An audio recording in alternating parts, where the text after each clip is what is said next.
All right, I've got 7:02. Let's go ahead and call the meeting to order. Just do the pledge. Please join me in the Pledge of Allegiance. I pledge allegiance to the flag of the United States of America and to the republic for which it stands, one nation, under God, indivisible, with liberty and justice for all. All right. Wow. I know. It's getting harder. All right. Roll call, please, Diane. Ken Anderson. Here. Sue Filick. Here. Bill Grabaric. Here. Chris Mondi. Here. Pat Schuberg. Here. Matt Wilson. Here. Jeff Walter. Here. All right, so I've got Matt and Chris with me in the room along with some public. Mr. Adderman and Mr. Leroy Hara are here tonight. So we've got, as long as you get them on your list there, Diane. And Who did you say besides Leroy? Bruce Adderman. Okay. All right, I have, John, did you get any public comment? I don't have any. No public comment. No public comment. Anyone on the call wish to address the board? I've got Luke and Dave. Look like they're public, but I know you guys have agenda items, so you can wait till then if it's unless there's something else. Good with that? Okay. We'll move on then. I need a motion to approve the omnibus agenda, which tonight includes the village board minutes of May 18th and the committee of the whole minutes of May 18th. I'll move it. Moved by trustee Schuberg, second. I'll second. Second by trustee Filick. Roll call vote, please. Ken Anderson. Aye. Sue Filick. Aye. Bill Grabaric. Aye. Chris Mondi. Aye. Pat Schuberg. Aye. Matt Wilson. Aye. Motion carries. Under mayor tonight, really just a quick situational update, and Chief can jump in. Last night, I think everybody knows, and those that were following on Facebook, there was a lot of excitement in DeKalb, Aurora, and around us up in West Dundee. They had some problems. It's kind of going around everywhere. We had 3 graffiti incidents. My post this morning said 2. I didn't know about the third one. The Masonic building, where the Masons have their upstairs lodge, had some graffiti about Eddie Goodell's specifically. Somebody didn't like the food apparently. And then we had 2 BLM type posts or tags on the Puff Pizza truck and on the wall near the back of the American Legion. Other than that, it was fairly quiet in Elburn last night. We had extra patrol on. Well, again, tonight, Chief can talk more about that when we get to police. But so far, we've been very fortunate here in Elburn that it's stayed relatively quiet. That's all I have for mayor tonight, so I'll go to village attorney, Bill. Yeah, I just wanted to update you, not this past weekend, but the Memorial Day weekend, our General Assembly was busy in a special session. Essentially what they did is they ratified a lot of the governor's previous executive orders. One which is important to local governments is Senate Bill 2135. Now, Senate Bill 2135 modified and amended a number of different public acts and laws. It passed both houses on May 23rd and still sits on the governor's desk. So it is not Illinois law yet. With the governor passing executive order number 39 on Friday, the state entered phase 3 and it extended the majority, if not all, of the prior executive orders, one of which allows us to meet here remotely under an executive order.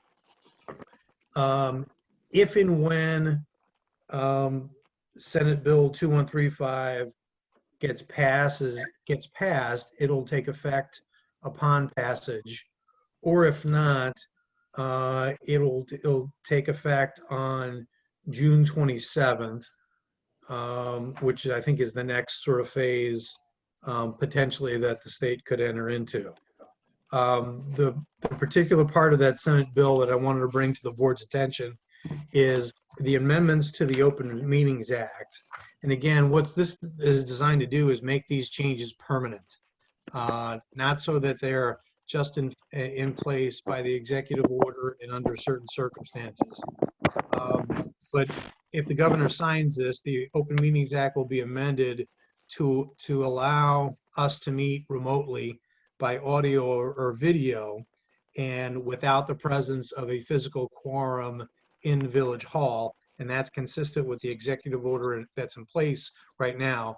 However, the Senate bill tagged along 7 conditions that needed to go along with that. Those 7 conditions include either the governor or the director of the Department of Public Health issuing the disaster declaration. So that's the trigger that then allows the quorum to exist and the meetings to take place either by audio or video without being physically present at Village Hall. Condition number 2 is that the head of the public body has to determine that the in-person meeting or a meeting conducted under the Open Meetings Act is not practical or prudent because of that disaster. Condition number 3 is that all of the members of the body participating in the meeting, the language is shall be verified. There's no definition about what verified is. It just says shall be verified. I think it's easy on Zoom when you can see people and we know what they look like. Mm-hmm. I don't know how you verify a phone number, but it says the numbers will be verified and that they need to be able to hear one another so that they can engage in the discussion and potentially hear testimony. The next condition is that members of the public present at the regular meeting location also then need to hear those attending remotely either by video or audio. And you have to allow for the general public to meet at the location unless it's determined that it's not feasible, but then alternate arrangements need to be made. And what we do here, either through the Zoom address or the phone number, would satisfy those conditions. The 5th condition is that at least one member of the body, chief counsel or chief administrator, has to be physically present in Village Hall. I assume this means because if a member of the general public does want to attend and participate, there's somebody who's opened the door and they can be there. The 6th condition is that all votes will be by roll call, not voice vote. All will be by roll call so that each member's vote can be identified and recorded. And the last condition is all about notice and at minimum 48 hours given to the general public, posted on a website, provided to any news media who provides it. So this is the proposed amendment in Senate Bill 2135 that's on the governor's desk that is not currently in place right now because we're still doing this under the executive order. But if and when either June 27th or the governor signs it, those are the conditions that will be under. And the village has been doing exactly this ever since the disaster declaration was made in March. So I just wanted to bring that to the board's attention. Did anybody have any questions as to that?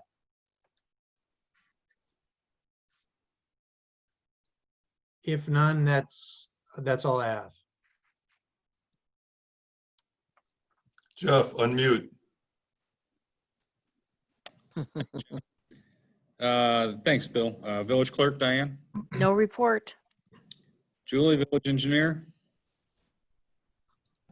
Bids for Anderson Road will be opened on June 12th, which is next Friday. And other than that, no report. Thank you. We look forward to that. Anybody have anything for the Village Engineer? All right, Administration, John, you've got a few things here. Got a few things for us tonight. The first one is Resolution 2020-08. That's approving the collective bargaining agreement with our part-time police officers. You saw this at the committee of the whole, and this is the whole package. Nothing's changed. They've ratified it, and I would recommend the village board approve it. Need a motion then to approve Resolution 2028, approving a collective bargaining agreement between ICOPS and the Village of Elburn for part-time police officers. I'll move it, Moved by even though you can't. Barrett, second by trustee Wilson here in the room. And any discussion on the agreement with ICOPS? If there's no discussion, then we'll have a roll call vote, please. Ken Anderson, Aye. Sue Feilich, Aye. Bill Grabaric, Aye. Chris Mondi, Aye. Pat Schuberg, Aye. Matt Wilson, Aye. Motion carries. The second item is Resolution 2020-09, amending certain sections of the Personnel Policy Manual. We reviewed this at the last meeting. So it still shows all the strike-throughs and the changes.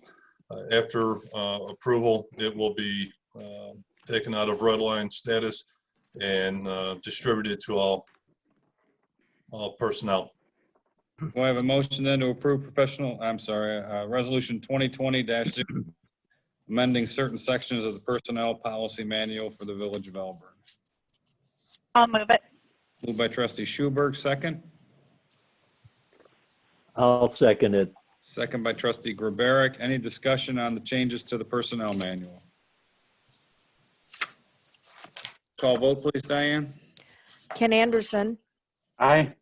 Sue Feilich, Aye. Bill Grabaric, Aye. Chris Mondi, Aye. Pat Schuberg, Aye. Matt Wilson.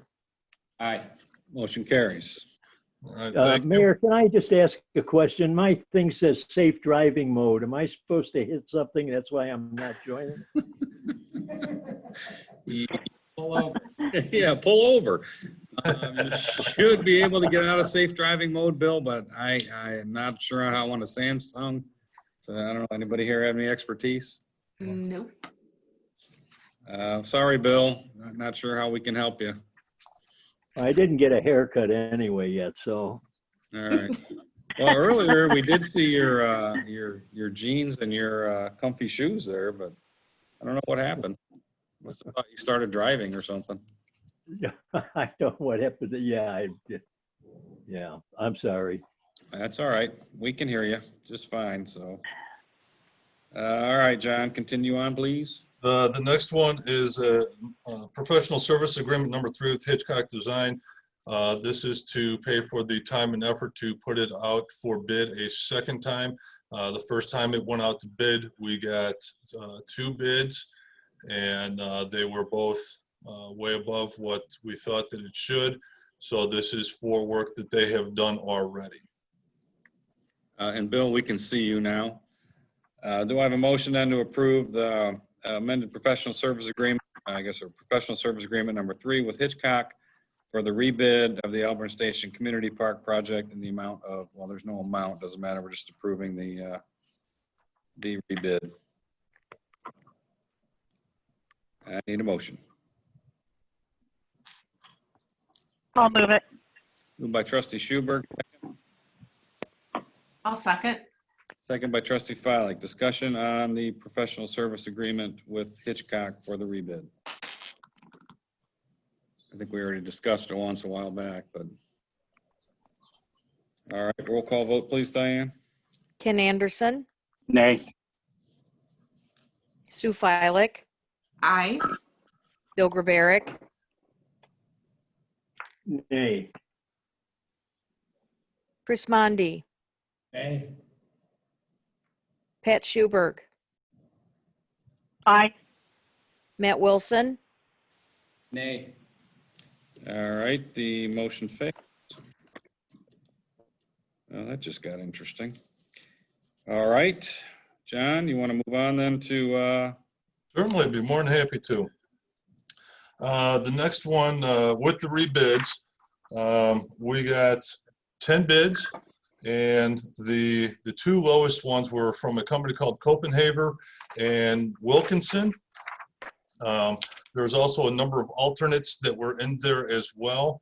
And when you add in all the alternates, the total cost of construction is lowest with Wilkinson coming in at $760,000, almost $761,000. To date, we have already paid Hitchcock and several other consultants $91,000. If we go forward, KDOT and IDR, we will need to expend $3,500 for some permits. Throw in about $124,000 for playground equipment. Come up with a total with Copenhagen of $981,000. Subtract out the $400,000 for the OSLAD grant. That leaves a total bill of $581,000. That would be split three ways, and our portion would be about $194,000. Now, a couple of things with that. This has been sent over to Blackberry Township as well. They are one of our partners on this. They have already agreed to split their portion of the 400, which would be $133,000. So right now we're about $60,000 for each partner over bid or over budget, or what we expected to spend. Don't know, and that also does not include any contingencies or any, oh, by the ways, or we forgot this, or we need to do that. So right now, with the bid as it is, our portion, we would be about $60,000 over and above what we expected to spend on the OSLAD grants. A couple of things to take a look at. With this, we totaled it up. It would be about $980,000. So we would end up with a park, a $980,000 park plus or minus for $193,000. So about every dollar that we spend, we're getting $4 in return. Not a bad deal. I don't know, we don't usually get that kind of return on our money. I know the park has got some issues, and I've gone back and forth with this. I'm pretty torn. I like the idea of the park.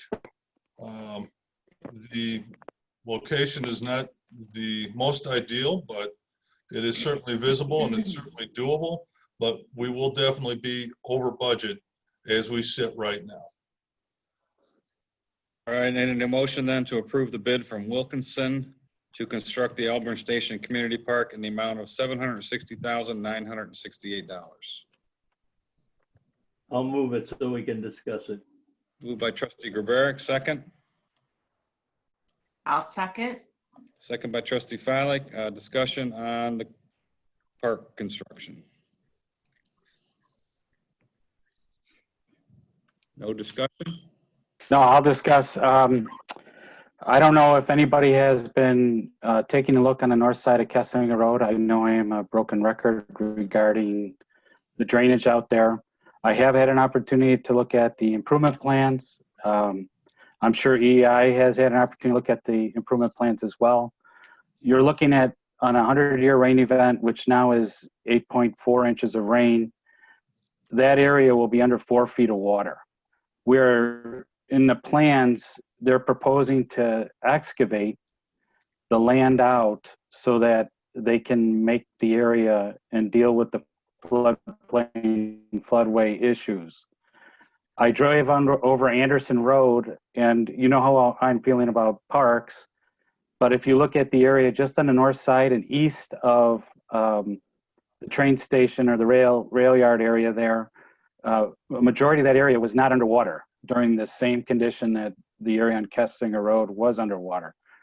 I implore my fellow board members to evaluate, even though if this park doesn't fit at this location, I think there is another location on this site in Elburn Station that will still provide amenities to all our residents and access. You potentially could have access off Pulley Road, so you wouldn't even have to have, if people are concerned about going through the subdivision, you'd have access off of Pulley Road. You'd be next to a train station. You potentially could have lit fields and everything else that could go with a state-of-the-art if you're proposing or would desiring to have some kind of public recreation facility. So I will be voting no. I believe we have other locations. I know it may hurt us in the grant industry of things, but I have a feeling working with OSLAD, if they really do think the proposal was a good proposal, putting it in another location may be the most beneficial thing to do for Village of Elburn residents and their tax dollars. Thank you. Any other comment?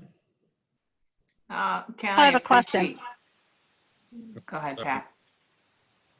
I was just going to say, so if we were to abandon the park location as we currently have planned and set our sights on the area north and east of the overpass, would we be able to use the same, at least we haven't lost all the planning documents and things that we've done.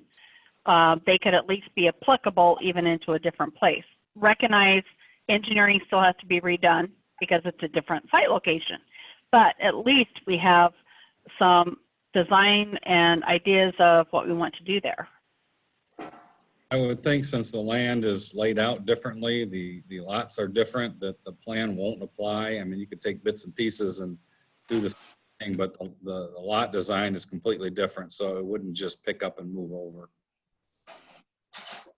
So there would be costs there. And I think the intent of Elburn Station is to have parks on both sides of the tracks. So if we abandon this park now, are we abandoning that area, you know, forever for anything? It's just going to be a weeded field from now till whenever. I mean, is that what you know?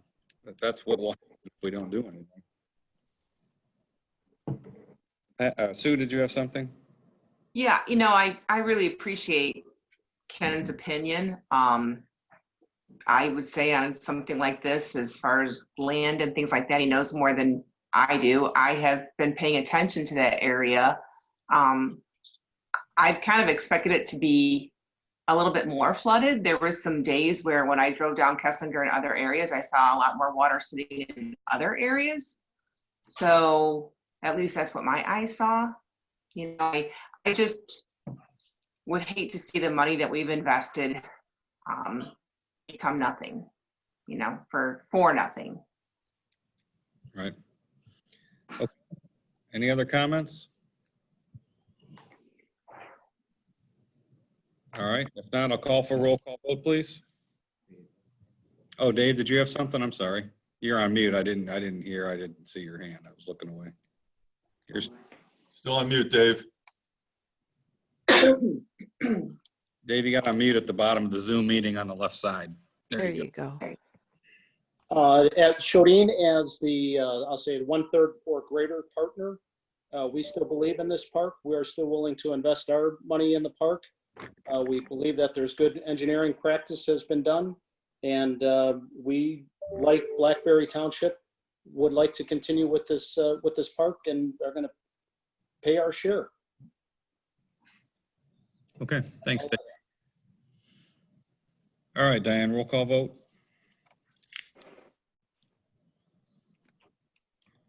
Ken Anderson, Nay. Sue Filick, Aye. Bill Grabaric,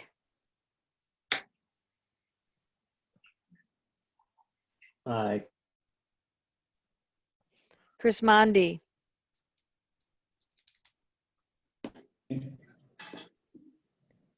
you're on mute, Chris. I didn't catch you. Said nay, I'm sorry. You said nay. Okay, sorry. Pat Schuberg, Aye. Matt Wilson, Nay. The mayor votes aye. Motion carries. John, you've got number E. I have number 8. Number E. E. Letter I have E. Yeah, E. E. This is a professional service again with Hitchcock because we will need to obtain permits from IDNR and KDOT to begin construction. And that's for $3,500. All right. Do we need to approve another? I'm confused. No, it doesn't necessarily need to be approved, but I did want to make sure that the board was aware of these costs. I mean, this would be part of the cost that we just approved with the 760,000, right? Correct. So do we need a vote on this, or? We don't necessarily need a vote. Like I said, I wanted to make sure that the board was aware that this money was being spent on the park. Village Attorney, you agree with that assessment that we don't need to vote on this expenditure? I do. All right. Anybody have any questions then on the what will now be the service agreement for the moving forward of the park?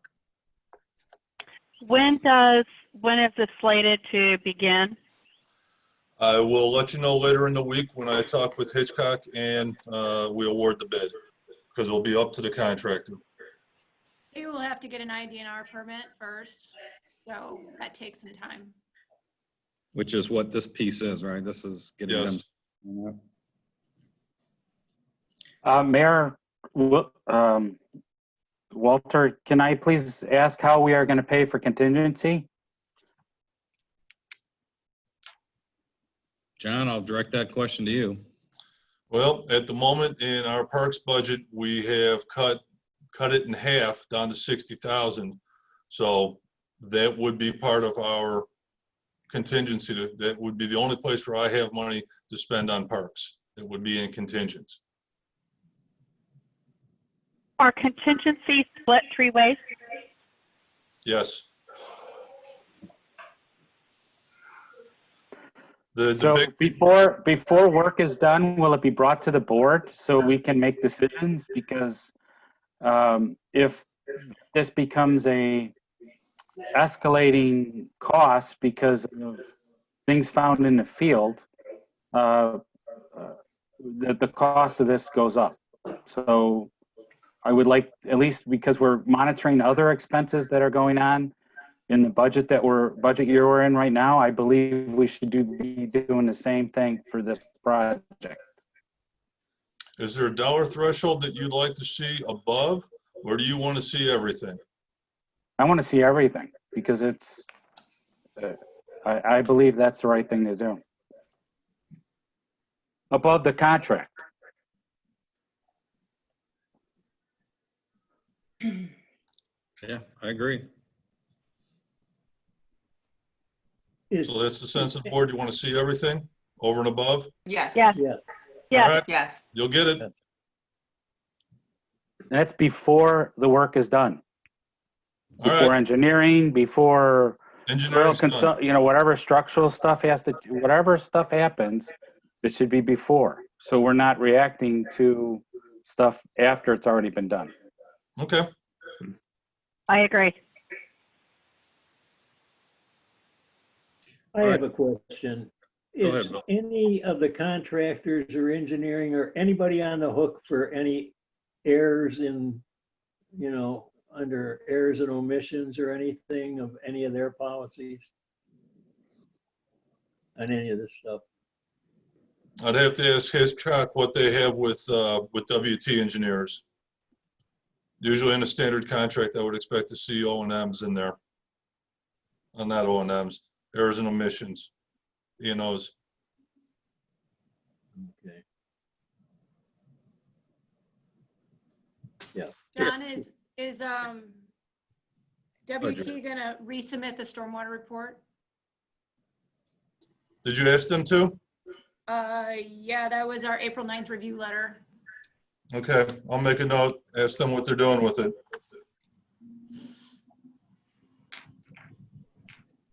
So just so we're clear is our engineer hasn't reviewed the stormwater report and we just approved the whole. Ken, we've reviewed, we received it in March and we sent out a review letter April 9th. We have had a subsequent conference call with the engineer on the park side and but have not seen a resubmittal. What kind of issues did you see? And I can, if it's easier, I can share the letter, or John can share the letter, but they need the IDNR permit. They need to clearly identify the overland flow and floodway routes. They need to, whoever is the owner of the park, it's noted that they need to restrict access to the park whenever there is more than a foot of water standing in the parking lot. Let's see, there's issues with drain tile connections, clean out structures. I thought we talked about this, Julie. I thought that was all taken care of in a meeting that we had, because I remember discussing these with you. No, I don't believe that to be there. I don't think we passed on anything, John. I don't recall that. So, I mean, we can revisit it, but the big thing is they need the, they need to resubmit the stormwater report. So Julie, can you tell me how often there will be a foot of water on the parking lot? No, because WT Engineering, who does the stormwater modeling, they should be able to do that for you. So they could model a 5-year event, a 10-year event, a 15-year event, and so on and so forth, and should be able to provide you with that data. Not only the depth of water sitting on your improvements at any location during any one of those events, as well as the velocity of the water through the channelized swales they're creating.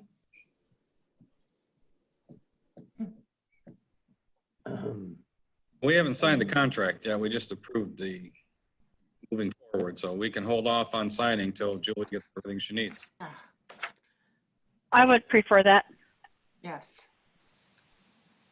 Yeah, so. It seems like we have a lot of open questions. Go ahead, Bill.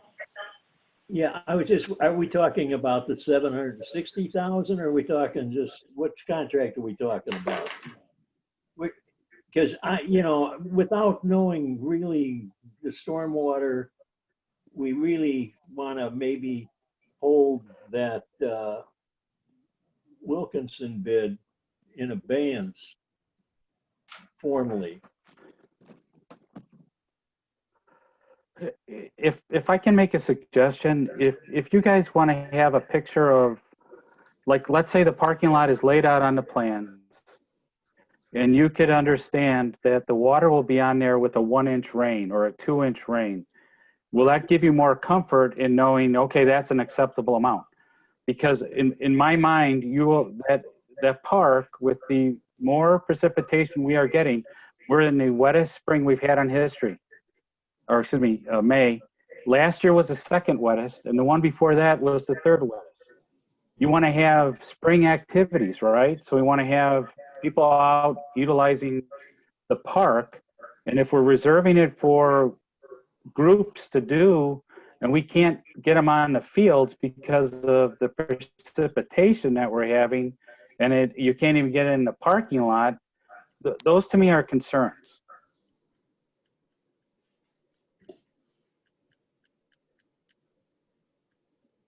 Me too, Ken Silverberg. Yeah. Yeah, I am also concerned, and I think about, when you start talking about a foot of water on the parking lot, if I understood correctly, you start worrying about breakdown of the facilities that we've invested a lot with. So we won't sign the contract until the village engineers reviewed everything and is good with what she's got. Correct. I think the WT just needs to, I think in the village's best interest, needs to provide a disposition letter at a minimum to our April 9th review letter. John, can you take care of that? We're already working on it. All right. Anything else? That is all I have at the moment. Anybody else have anything for John? Tom, building and zoning?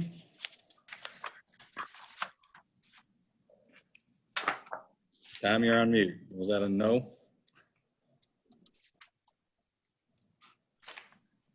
No report. All right. Doug, Finance? No report. Phil, Public Works?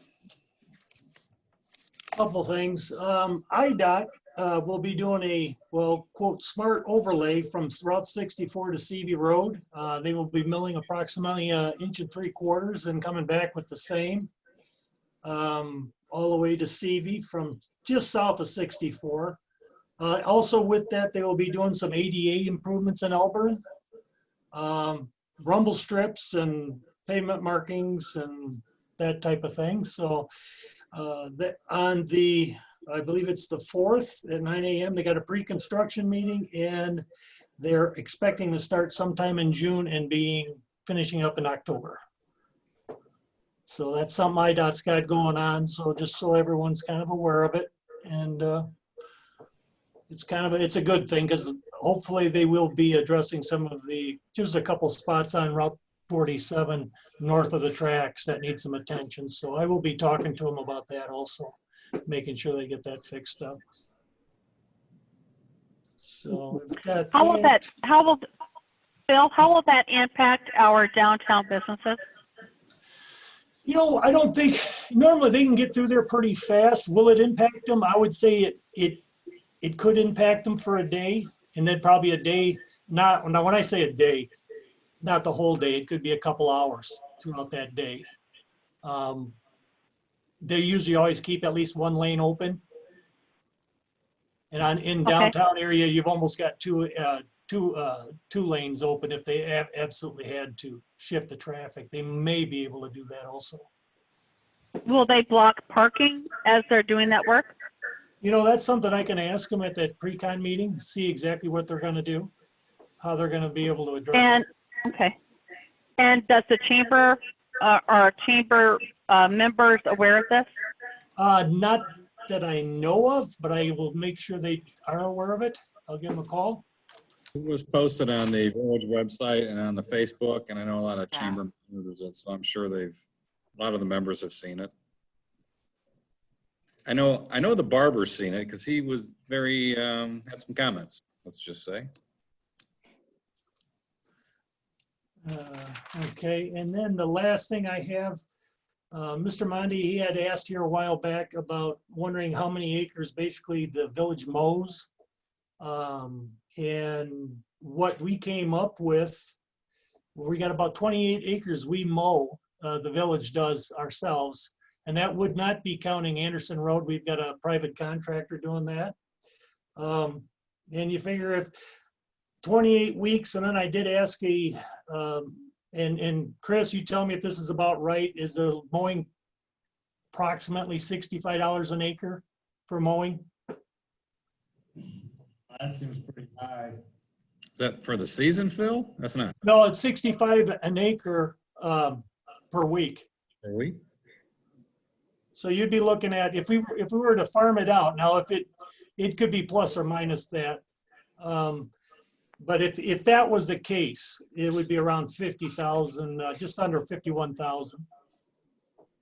But it's just food for thought.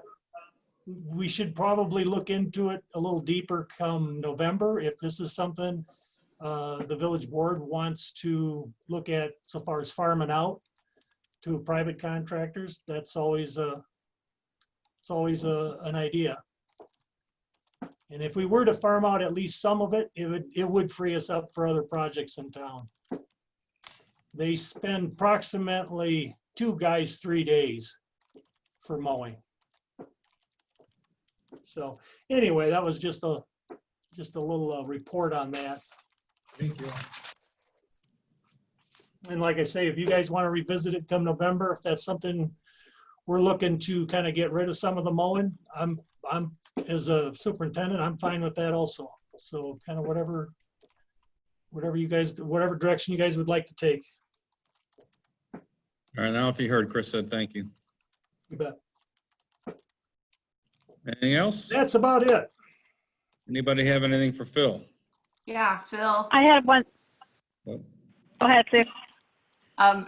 So of course, Phil, those couple of those potholes are creeping back up around town. How's it going on getting back out to fill some of those?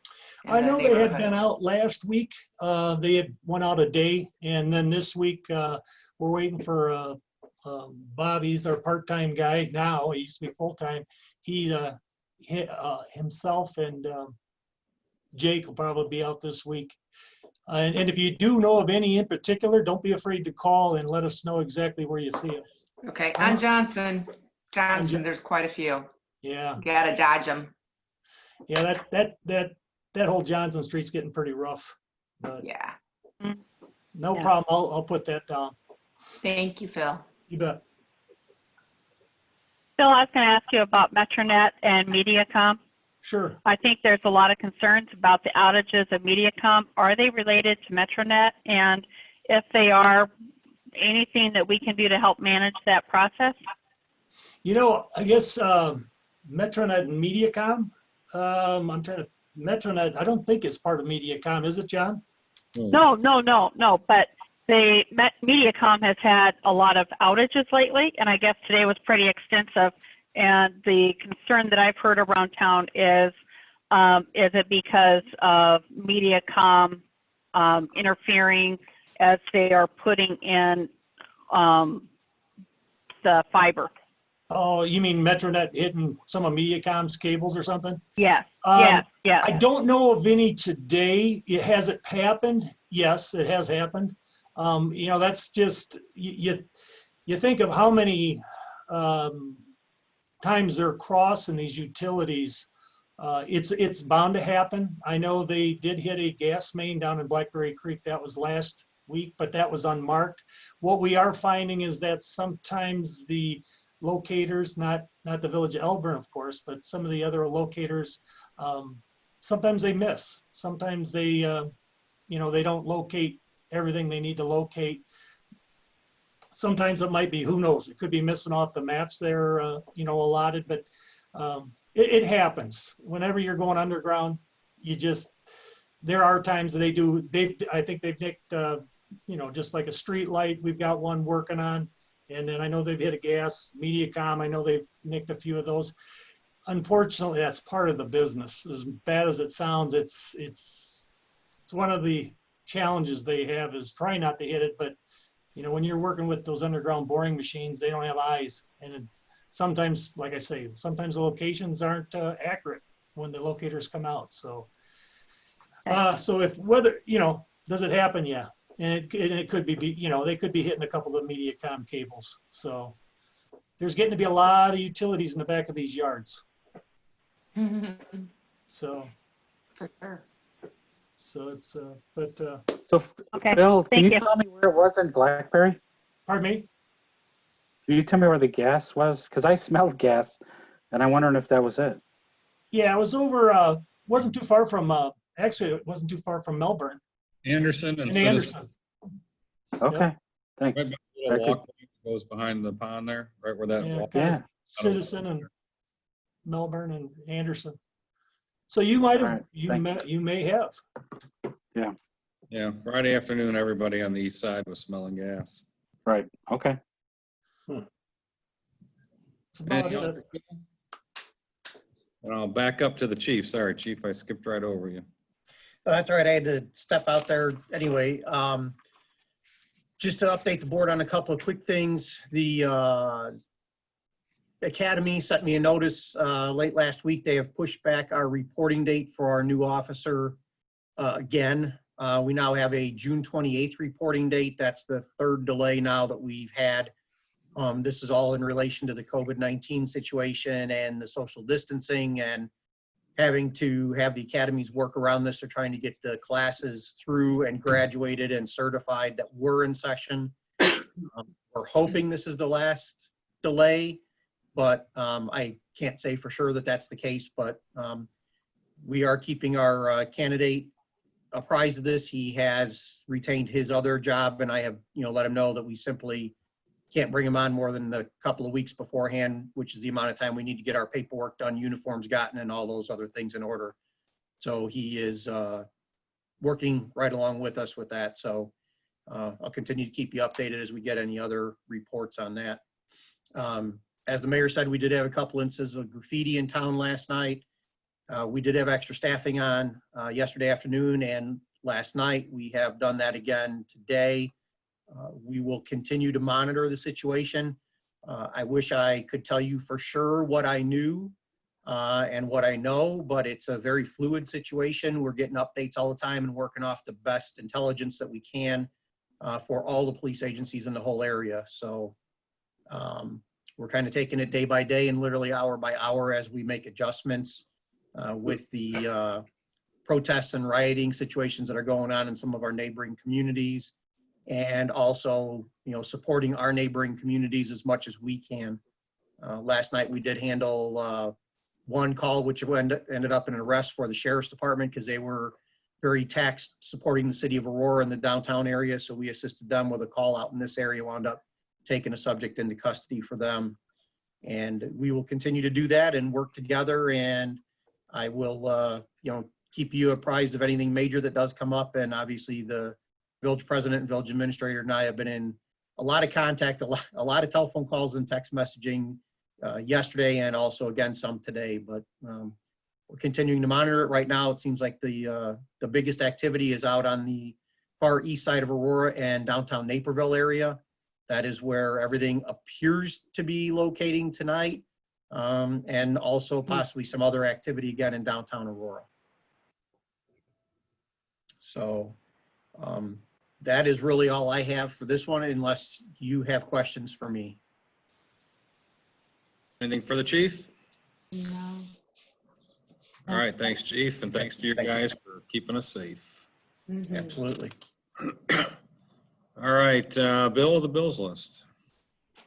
Yeah, Mayor, I reviewed the bills list for this date and found everything to be in order. It's a fairly small bills list compared to what we've had recently. And consequently, I make a motion to approve the bills list for this date in the amount of $66,929.99. Motion by trustee Grabaric, do I have a second? Second by trustee I'll Mott. second. I've got one, thanks, Pat. Did you Okay. get Diane? Trustee Mondi seconded? Yep. Okay, any discussion on the bills list? No, the two Looking big down the items table are, at Mr. Wilson, who I missed last time. I'm sorry, what? No, go ahead, Bill. Oh, no, I mean, it was really, you know, our Blue Cross Blue Shield for our folks. And it was this FutureLink thing with setting up the, you know, the undergrounds and et cetera, the cameras for the train station. Okay. Roll call vote, please. Ken Anderson, Aye. Sue Filick, Aye. Bill Grabaric, Aye. Chris Mondi, Aye. Pat Schuberg, Aye. Matt Wilson. Aye. Motion carries. All right, under other business, I don't have any. Is there any other business to come before the board? Do I have a motion to adjourn? Moved by trustee Mondi. Do I have a second? I'm sorry, was that you, Bill? Did you second? I'll second it. Second by trustee Grabaric. All in favor signify by saying aye. Aye. Aye. All opposed? We are adjourned. We'll call the committee of whole to order at 7:50 PM. Roll call, please, Diane. Ken Anderson, Here. Sue Filick, Here. Bill Grabaric, Here. Chris Mondi, Here. Pat Schuberg, Here. Matt Wilson, Here. Jeff Walter. Here. All right, everyone's here. John, any public comment? Still no public comment. Anyone on the public, from the public on the Zoom have a comment? Nope. Luke, we'll get to you right next. So, all right, discuss easement at 133rd West North Street, obscurity. All right, on the obscurity building on the west side, which butts up against Gate Street, Obscurity has asked for an easement. The outline of their building is pretty much their property line. And they have asked to use that area. So we need to have an easement agreement. One of the things that they like to place in the easement, if you take a look at the picture, is a giant silo. That silo is going to be a feature of the restaurant, and you can ask Luke a little bit more about that if you have any questions. The area going south towards the tracks, they added onto their plans to use that as outdoor dining. And so I think that is a wonderful idea. It's a wonderful use of that property. And one of the things, if you look at the last page, there is a line drawing of what that would look like. The only problem that we had with the drawing that's in your packet, but it has been addressed, is they've moved their fence in towards the building about 43 inches. That's to accommodate the gates in the outdoor dining area. We didn't want somebody who had to leave the dining area, open up the gate right into an active street and walk out into the street. Plus it's a secondary egress from the building. So we asked that they move the fence in to accommodate that. But other than that, I've looked at it, Tom's looked at it. Like I said, I think it's a great idea. It's a great addition to not only to the building, but to our downtown dining area. All right, Luke, you have anything you want to add to that? Yeah, just a couple of things. Obviously, with the change in the environment given COVID, the outdoor dining at this juncture is a little more critical. So it's become a order of importance for us. And I guess second of all, and I apologize, John, you and I have had some correspondence today. My opinion, even though I agree with your gate swinging component, I'd like to not cut off the entire length of the stretch there. So I'd like to just inset where those gates are, if that's where that one gate is, if that's the reason for it on the south end, but not eliminate more than 3 feet of only a 13-foot section for the entire span. That takes away a significant amount of my opportunity for placing seats there. So although I understand the swinging gate component, I guess I'd like a hybrid of the two plans, one that would pivot in at the gate. Tom, can you have a gate that swings in for an ingress? No, it's got to swing out. Yeah, I'm not, sorry, we're not in person here. I'm not sure that you understand what I'm saying. I'm saying take the fence out to the street, and then when we get to the point where the fence is, jettison back towards the building, your 43 inches, and then proceed with your fence during the gated area. So I'm not losing that 43 inches for the entire run. I'm only losing it at the ingress component. And I believe the ingress on the north side is actually off of the concrete pad. So that's not an issue there. It would only be on the south end where it would jettison in for the 43 inches at the portion of the gate. Does that make sense? Yeah, there would be a gate at the north end of the outdoor dining area that would take you out onto that sidewalk area towards the silo. So Tom, I'd have to ask you, is Luke's idea, would that work?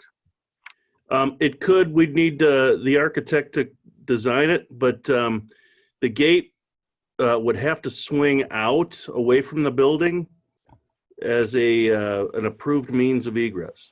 And I guess that's what I am proposing. Okay. Inset where the gate is just enough for it to swing out to satisfy the code requirement, but not lose that 43 inches along the rest of that 65 or 70 foot, whatever that section of patio is. All right, I'm a little confused on this conversation because the drawing I'm looking at, the gates open north and south. Right. And south line, not an east and Yeah, west. sorry, Jeff. He submitted a drawing. I think it was this morning, Oh, or the maybe big it was one on the late table? Friday. And his architect did address our concerns with having the gate all the way out on the curb, and so they pulled it back in. And so now we're taking basically a hybrid of his first iteration and his second iteration and coming up with a solution where obscurity can get their fence all the way out to the curb, but have the south gate still within the dining area, have it swing out and not have it where somebody would, as they open up the gate, step out into the street. Yeah, I understand Luke's proposal, but that doesn't, I mean, I guess I'm looking at an old drawing. That's why I'm confused. Yeah, I sent you the original one that they had given us in the packet, and it was valid as of Thursday. And so, like I said, this was added onto their plans, and they've changed their plans once again. You know, and I'm not trying to, you know, say that they're doing anything wrong. It's just that it's been an evolving situation over the weekend since the agenda went out. Got it. No worries. I just want to make sure I'm understanding it right. Any questions for John or for Luke on the easement? I had one question, just looking at the overlay on the color topo. We've got red lines all over the place, particularly the ones that are, what would that be? Would that be west? It almost comes to a point within that property, but not quite. It's like a truncated point coming from, yeah, and I'm looking at the aerial on this one. I thought, that's such an odd shape. What the heck is the deal there? Well, the deal with that is that we'll have to get back into a time machine. And imagine this, if you take a look at the left side of that photo, you can see the remnants of tracks. Yeah, I figured that is part of the arc of the track that went back across 47 years ago. And that little truncated point is property that is owned by the bank. But if you were to extend that track to the east, it would follow along that southern portion of that truncated tip. Got it. And had I not collapsed our parcels into one a few months ago with the county, you would see 4 parcels actually compiling what is now R1. The bank has just, for whatever reason, not compacted their parcels into one. Okay, so the railroad has essentially abandoned whatever that right of way was, which is that truncated portion. And yeah, that's all under private ownership, not the railroad. Okay, that's what I was wondering. I thought, I figured it was something with the railroad, because the railroad, you've got, you know, the old tracks there that you can see a little bit of. But that's what I was wondering. Is this current, or, but if everything is taken care of, that was the issue. My question. That's all. Any other questions? So is the yellow, the village street, is that Gates? Yes. And north? Yes. And then the red is his property line? Yes. Okay. All right. Anyone have any issues with granting the easement? No. Anyone want to move it to consent agenda, or do we want to see? No, and that's not going with the land. That's actually going, that's only an owner easement.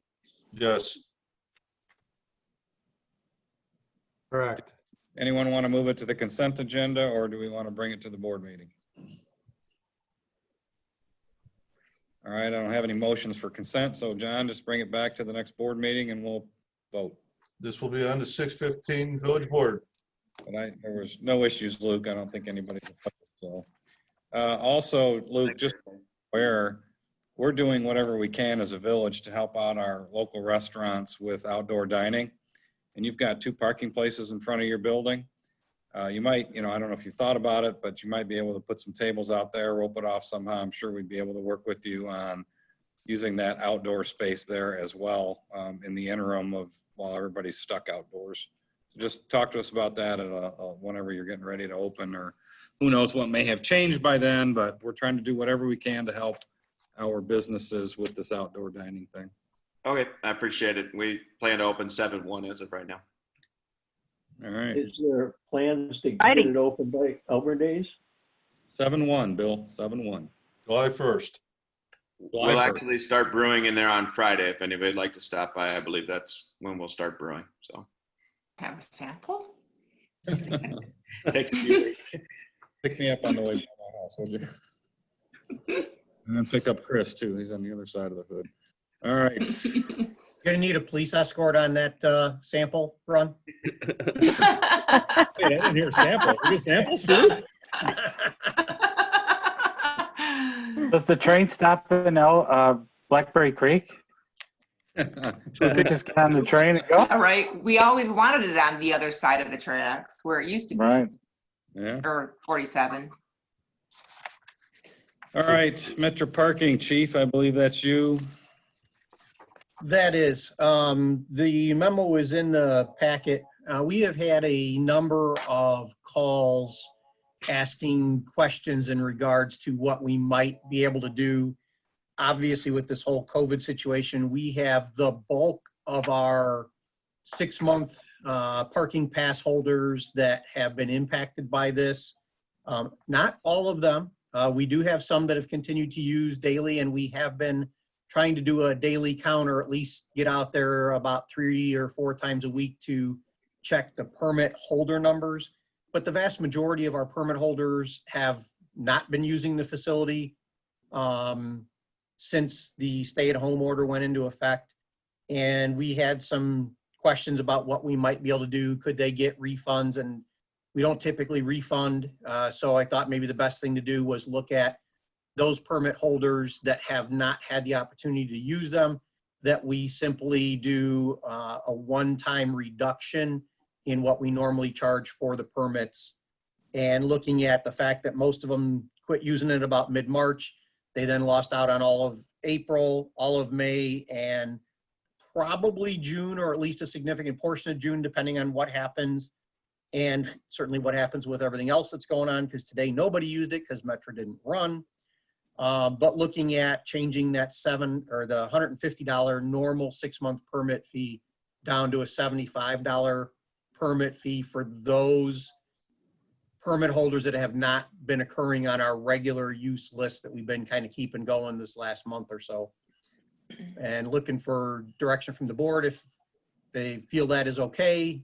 This is just published in our information online and so forth. And that has been what we have been charging. When we went to the 7-day-a-week charge rate last month, we did not adjust that. We left it at what it had been. So that is, a carryover from previous to the 7-day, charging also. So just looking for, I guess, any thoughts or discussion from the board, any other suggestions they might have. Any idea what other villages down the train line are doing? Some are not charging at all, some are. I don't have an individual list, but just a quick sample we did last week, like LaFox has not been charging or enforcing. I don't believe Geneva has been, and I didn't go too far down, but we've had some other calls from other people that have also said, hey, other municipalities aren't charging anything to use the facility during the COVID outbreak. We still have been charging, although, we're literally only getting about 15 to 20 people a day. And some of those are, permit pass holders anyway. And the rest of them are either doing a daily pay or the Park Mobile app. Yeah, is it even worth the staff time to go check? They're on duty anyway. So, we have the CSOs that are doing it typically on the day. So they'll swing through there, look at that. We have written a few other violations for some people that haven't paid, but they're certainly down considerably from what our norm is. All right, board, what's your thoughts on reducing those folks, giving them a break? I think it's a good idea working with the individuals that have been consistent in our system. Yeah, Disagree with that? I do. So the people who have been using it, Ken, is that what you're saying? Or the people who have not been using it? The people that have the long-term parking passes. So the permit holders that have not been having the opportunity to use it because they've been either working from Right. home or been furloughed or whatever the case may be. 66. Yeah. Okay. Because like I said, we do have about. I agree with that. Okay. Chief, I think you got your direction. Does anybody disagree?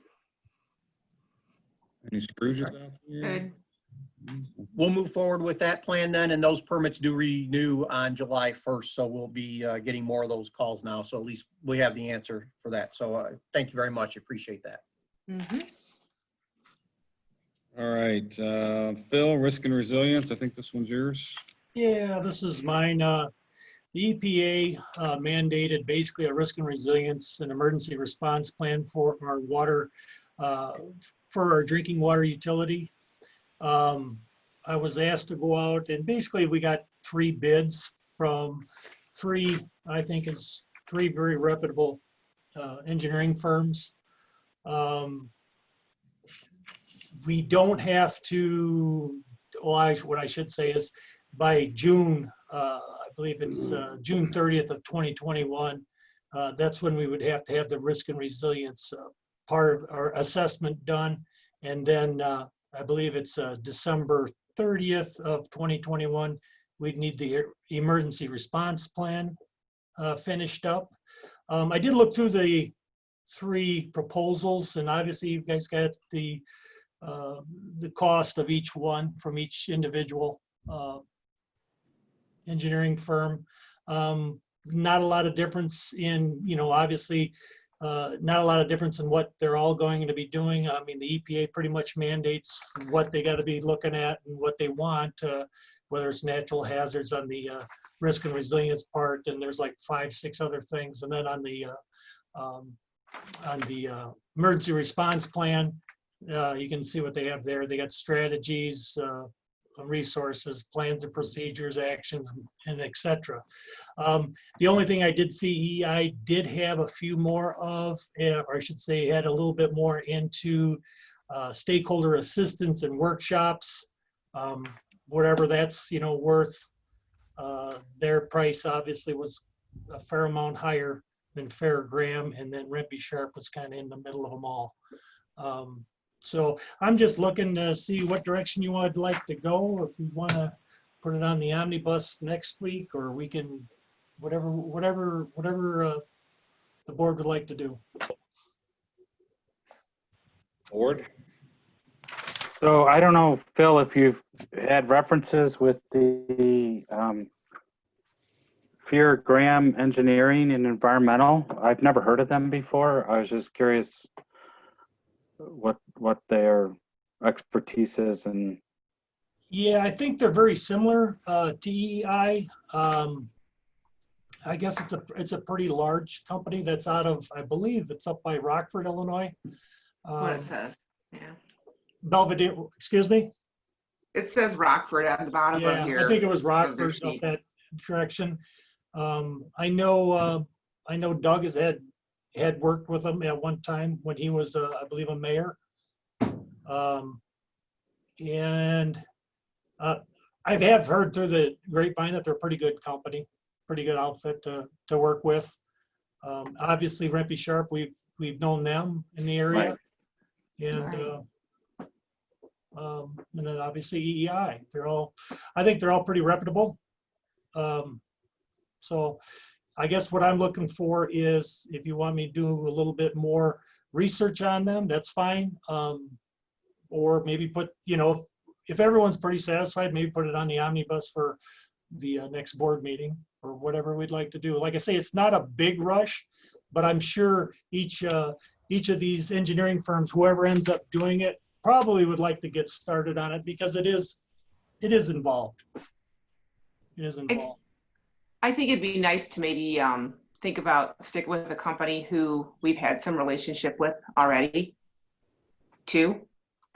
Maybe, keeping our people who work for us closer. Just in saying that Graham is from Rockford. Right, and they do a fair amount of work, I guess, in this area. But yeah, whatever the village board wants me to do, that's the direction I'll go. Yeah. We've got over a year to submit it. Right. It's not like it's a big hurry to get it out there. I know it's like I say, I think there's a fair amount to it. And I'm sure whoever gets the contract would probably want to, like to ease into it and start on it, hopefully not after the first of the year. I'm sure they would like to get going on it sooner than later, but I have absolutely no qualms with any of them. So I'm just looking for direction. I was just going to add that I've worked with all three of these firms, so they're all reputable companies to be concerned with. So, everybody got that? Good to know. Yep. Well, I think since you've done the due diligence of getting some, talking with other people, and we're looking at our budget the way we are, I think the dollars will talk more than anything else. Sure. Okay, Anybody and then wanna move it to consent? All right, John, Yeah. is that a motion, Pat, to move it to consent? Sure. Yes. Do I have a second to move it to consent agenda? I'll second. Second by trustee Wilson.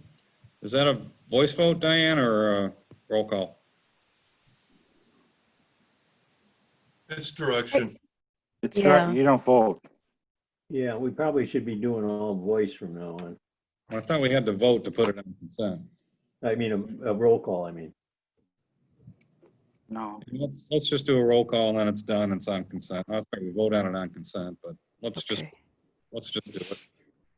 All right, Ken Anderson, Aye. Sue Filick, Aye. Bill Grabarek, Aye. Chris Mondi, Aye.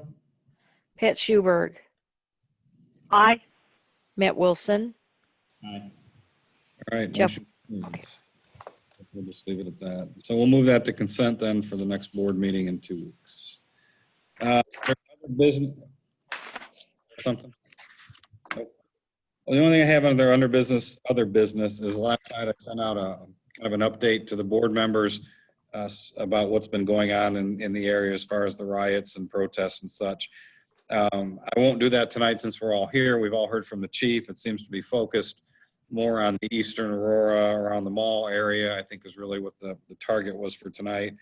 I do still have the emergency declaration printed and ready, should we need it, if anything happens in town. I don't anticipate that, but neither did anybody else. So we'll be ready if we need to be. As the chief mentioned, John and I and the chief are in constant contact via phone and text. And I've also stayed in contact with Sean Michaels down on Sugar Grove, as the only exits that are open now are the Sugar Grove exit and Route 47, which leads right to us. So, we'll keep an eye on things. We'll keep talking to our neighbors. Chief will keep us posted. And if anything changes, keep an eye on your village email. Bill, is your village email up and running, or are you still down? My problem is when I go on it, it kind of kills the outlook has been giving me a hell of a problem. And I know, if until I get that resolved, I'd prefer if I could, but again, I don't want my computer taken away because somebody just, the FBI comes in and takes it away because I've got this on there, but yeah. I don't know if we'll it's still go yet iffy. about this, but you never know. All right, I'll just reach out to you personally and let you know if any status has changed or what have you. And Okay. the village email, should anything change. Yeah. Bill Okay. needs to bring out his dump trucks and put them in front of Village Hall or anything like that. Any other business to come before the board? Do I have a motion to adjourn? Moved by trustee Mondi, second. I'll second. Second by trustee Filick. Is that who that was up there in the corner? Yes, sir. All in favor signify by saying aye. Aye. Aye. All right, we are adjourned. Anyone opposed? I don't think anybody's opposed to adjourning, right? All right, we're adjourned. Thanks everyone for a great night's work. Luke, we really look forward to you opening and getting us, getting some more folks in town. Yes, that's awesome. All right, thanks everyone. Thank you. Have a good Thanks. evening. Bye. Good night. Good night. Right.